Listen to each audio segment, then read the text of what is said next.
short scary story. Ravi एक साधारण office कर्मचारी था। दिन भर काम करने के बाद रात में घर आकर वो अक्सर अपने फोन में सोशल मीडिया स्क्रॉल करता और दोस्तों से बातें करता।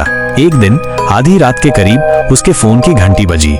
स्क्रीन पर एक अनजान नंबर था 6660009999। रवि ने अनदेखा कर दिया, लेकिन वो कॉल दोबारा आई। तीसरी बार कॉल आने पर उसने झुंझलाकर उठा लिया। हेलो, रवि ने कहा। दूसरी तरफ गहरी अस्वाभाविक धीमी आवाज थी। कल रात तैयार। क्या बकवास है, रवि चिल्लाया, लेकिन कॉल कट चुकी थी। अगली सुबह ऑफिस में रवि ने ये बात अपने दोस्तों को बताई। सभी ने इसे एक प्रैंक समझा और हंसने लगे। लेकिन उसी शाम जब रवि अपने घर लौट रहा था, उसे लग रहा था कि कोई उसका पीछा कर रहा है। वो बार बार पीछे मुड़कर देखता, लेकिन कोई नहीं था। घर पहुंचकर उसने दरवाजा बंद किया और सोने चला गया।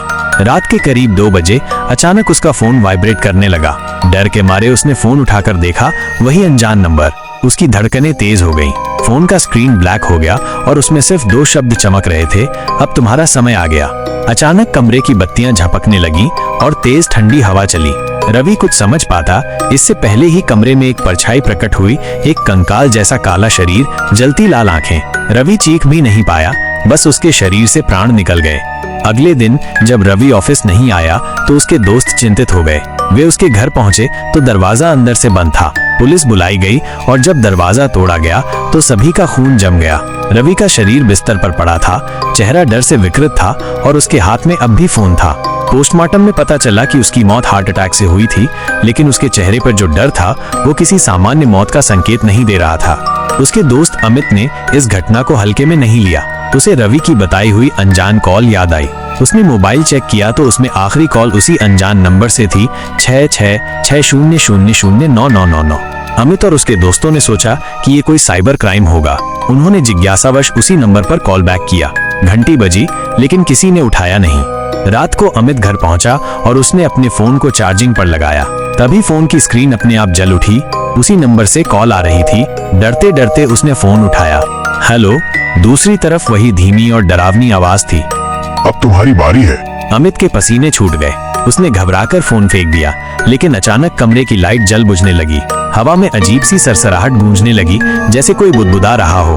तभी उसे अलमारी के शीशे में कुछ दिखा, एक लंबी काली आकृति जिसकी आंखें जल रही थीं।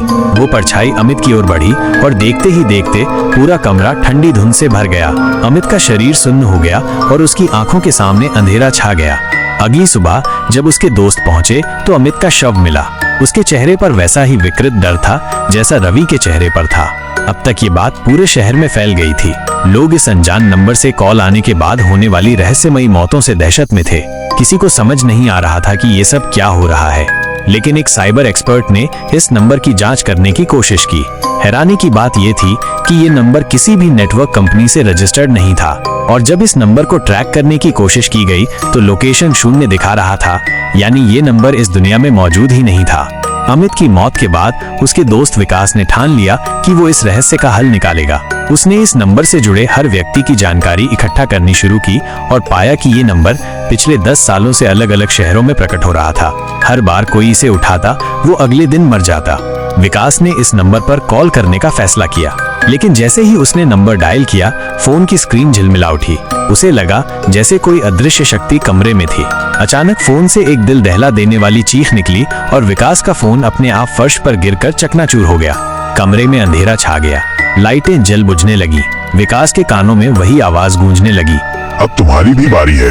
अगले दिन विकास का शव मिला। वो अपने कमरे में निर्जीव पड़ा था और उसके फोन की स्क्रीन पर आखिरी नंबर वही था, 6660009999। आज भी जारी है मौत की कॉल। इस घटना के बाद ये नंबर अचानक गायब हो गया। कोई नहीं जानता कि ये मोबाइल नंबर किसका था, कहां से आया और क्यों लोगों की जान ले रहा था। लेकिन अब भी कुछ लोगों का दावा है कि उन्होंने इस नंबर से कॉल आते देखा है। पुलिस ने इसे अफवाह बताकर मामला बंद कर दिया, लेकिन कई लोग आज भी मानते हैं कि अगर रात में आपके फोन पर कोई अनजान नंबर आए तो उसे कभी न उठाएं, क्योंकि हो सकता है अगली मौत आपकी हो।